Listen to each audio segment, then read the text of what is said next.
사실 이 수술을 하고 나면 생각보다 통증이 없어요. 아, 생각보다 통증이 없는 게 문제예요. 아프면 알아서 안 움직이잖아요. 그렇죠. 그런데 수술하고 보통 한 3일 정도 지나면 이거 살만하네? 이런 느낌이 들어요. 안녕하세요. 도라인 성형외과 조재호, 김윤근. 정유석입니다. 오늘은 가슴 거상에 대해서 한번 알아보겠습니다. 왜 갑자기 한숨부터 쉬시고 그러십니까? 아이고 힘들어요. 가슴 거상은 힘든 수술이라고 합니다. 가슴 거상은 어떤 수술인가요? 모든 거상이 그렇잖아요. 처지고 늘어진 것을 해결해주는, 가슴 거상도 마찬가지입니다. 이제 가슴이 처져서 내려온 가슴을 원래 위치로 올려주는 수술이죠. 아주 복잡하고 힘든 수술이라고 합니다. 우리 구독자님들 입장에서 좀 상처가 적게 남는 경우와 크게 남는 경우로 좀 구분해서 좀 설명해 주시면 좋을 것 같아요. 일반적으로 가슴의 처짐을 판단하는 기준이 유두유륜 복합체의 위치예요. 그래서 이게 밑선하고의 상관관계로 처졌다, 처지지 않았다라고 이제 표현을 하는데, 한 2-3cm 정도 살짝 리프팅하는 정도에는 유륜 주변으로 피부 조금 잘라내고 올려주기 때문에 흉이 눈에 띄지는 않아요. 근데 이제 5cm 이상 올려줘야 될 때는, 예전엔 유륜 절개를 많이 사용했지만 요즘은 이제 유륜 절개가 갖는 한계 때문에 수직 절개를 선호하는 경향이 있습니다. 그래서 유륜 밑으로 수직으로 흉이 남으니까 흉의 길이가 길어지고 보이는 부위에 흉이 생긴다라는 단점은 있죠. 대신에 이제 처져서 늘어져 있는 조직이 주로 이제 유륜 밑에 있기 때문에 이걸 해결해 주기 위해서는 어쩔 수 없이 이제 수직 절개를 해서 아래쪽에 피부를 제거해 줘야 돼요. 그건 어쩔 수 없는 선택이지만 대신에 처져 있는 걸 확실하게 해결해 주니까 모양이라는 측면에서는 장점을 갖고 있습니다. 어쨌든 뭐 상당수의 환자분들은 유두유륜 그 복합체 위치만을 조금 올려주는 거상만으로도 상당히 많은 도움을 받을 수 있는 거죠. 근데 이제 너무 많이 처지거나 또는 가슴이 너무 커서 고민이신 분도 이 거상에 해당할까요? 그렇죠. 그런 경우는 이제 축소를 하면서 원하지 않는 조직을 이제 잘라서 제거를 하면서 동시에 이제 거상을 하게 되죠. 반대로 처져 있는데 안에 내용물이 없어요. 그런 경우는 거상을 하면서 동시에 보형물 같은 것을 이용해서 볼륨도 충족시켜 드리기도 합니다. 그럼 이제 수술 시간 얼마나 걸리는지? 단순히 유륜 거상만 할 경우는 양쪽 하는데 한 1시간 조금 더 걸리고요. 그리고 이제 수직 거상을 할 경우에는 양쪽 하는데 보통 한 2시간 반, 3시간. 축소를 함께 하는 경우는 양쪽 하는데 한 4시간 정도.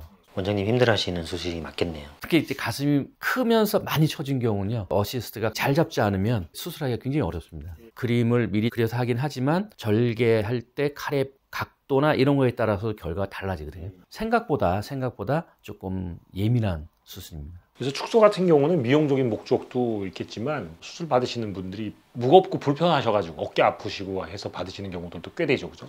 어깨도 아프고 이제 이게 많이 처지니까 접히는 부위가 많아지잖아요. 여름에 이제 땀이 많이 차고 위생도 안 좋아지고 냄새도 나고 뭐 이런 것을 이제 호소하시는 분들이 많이 있죠. 수술 후의 감각은 어때요? 감각이 좀 떨어지잖아요. 떨어지죠. 아무래도 신경 말단이 이제 가지를 막 쳐서 그물망처럼 형성되는 부위가 유두유륜 복합체 주변이거든요. 근데 저희가 잘라내는 부위가 그 근처를 이제 잘라내기 때문에 이제 감각이 많이 떨어집니다. 그런데 이제 그나마 다행인 것은 신경 분포가 피부를 따라서 오는 것도 있고 수직으로 뚫고 올라오는 것도 있고 여러 방향에서 신경들이 들어오기 때문에 감각이 완전히 사라지진 않고요. 일반적으로 수술 전하고 비교했을 때 한 7-80% 정도의 이제 감각이 돌아오거든요. 근데 수술 후 보통 한 3개월 정도까지는 감각이 거의 없게 느껴져요. 그런데 이제 이 3개월을 기점으로 감각이 돌아오는 것을 조금씩 느낍니다. 그리고 우리가 이제 어디든지 절개를 하게 되면 감각신경은 다 잘려나가는 거기 때문에 감각 저하가 생깁니다. 모든 수술의 필연적인 현상이에요. 가슴 수술에서만 있는 게 아니라. 그러면 이제 수술 후에 다시 처질 수 있는지?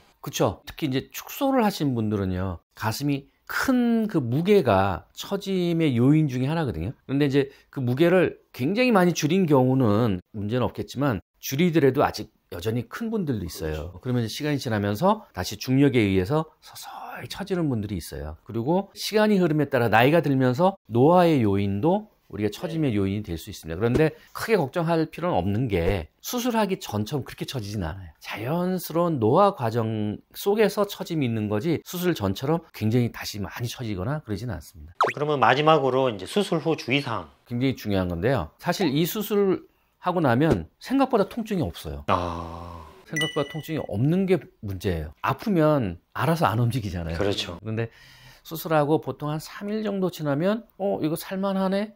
이런 느낌이 들어요. 예로 이제 제 그 조카 축소하면서 거상을 했습니다. 수술 후에 캐나다에서 살다가 한국에 와서 오랜만에 친척들 만나러 다닌다고 이제 큰 집에 간다고 시골에 갔어요. 한 20년 전인데 20년 전에는 도로가 잘 안 놓여 있으니까 산 넘어서 가는 시골들이 많았습니다. 수술하고 일주일째인가 산 타고 큰 집에 간 거예요. 그리고 난 이제 돌아와서 연락이 왔어요. 삼촌 저 가슴이 이상해요. 오라 그래서 봤더니 이만해졌어요. 아유. 안에 물이 찬 거예요. 그게 무슨 의미냐면은 수술하고 나면 겉에는 그냥 수직으로 상처 하나 딱 있는 것처럼 보이지만 속 안에는 짜집기를 해놨기 때문에 여러 상처가 여기저기 있단 말이에요. 근데 이제 막 안 아프다고 움직이게 되면은 그 상처들이 자리를 잡히면서 마찰도 일어나고 진물도 나고 뭐 이런 과정에서 문제가 생길 수가 있어요. 그래서 장액종이라는데 장액종이 생기거나 아니면은 너무 일찍 많이 움직여 버리면 수직 절개한 그 부위가 무게가 제일 많이 받는 부위거든요.